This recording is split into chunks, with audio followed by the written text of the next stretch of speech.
Εγώ την κόβω την πίτσα μου στα 4 κομμάτια. 8 μου είναι πάρα πολλά. Και δεν θέλω να φάω πάρα πολλά. Θα χρειαστώ ένα καλό κόσκινο για να περάσω το αλεύρι. Εγώ δεν είχα κόσκινο και χρησιμοποίησα σουρωτήρι.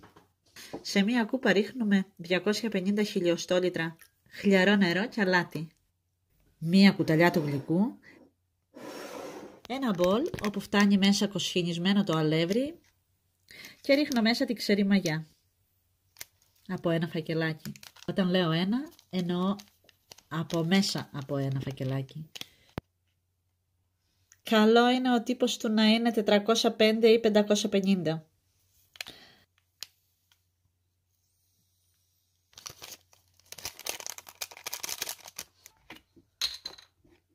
Τέσσερις κουταλιές του φαγητού. Δεν λέω της σούπας, γιατί εγώ τρώω και άλλα φαγητά εκτός τη σούπα με το κουτάλι. Εξαιρετικό παρθένο ελαιόλαδο.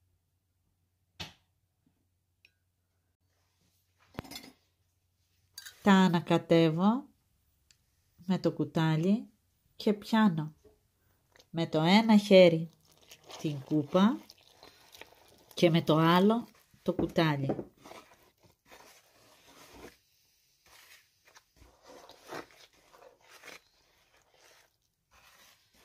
Και συγχρόνως δουλεύω τη ζύμη με το κουτάλι.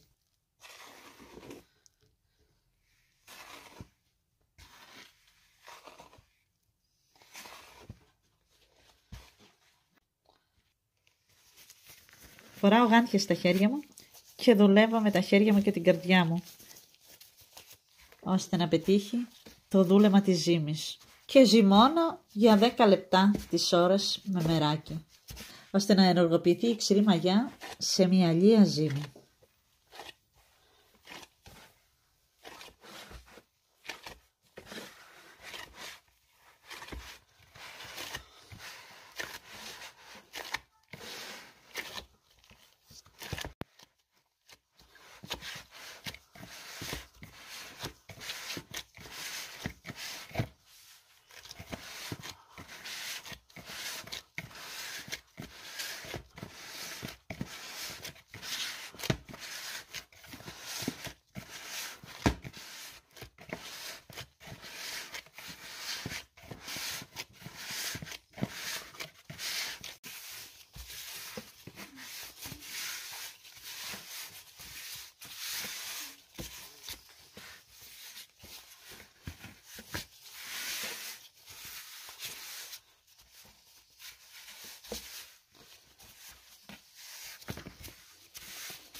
Σκεπάζω με μία πετσέτα, εγώ την σκέπασα με 2 και την αφήνω να πάει σε ζεστό μέρος για περίπου 45 λεπτά της ώρας.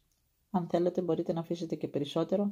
Εγώ ξεχνιέμαι η αλήθεια και την αφήνω περισσότερο και όσο την αφήσεις να πάει, τόσο πιο έτοιμη θα έρθει η ζύμη.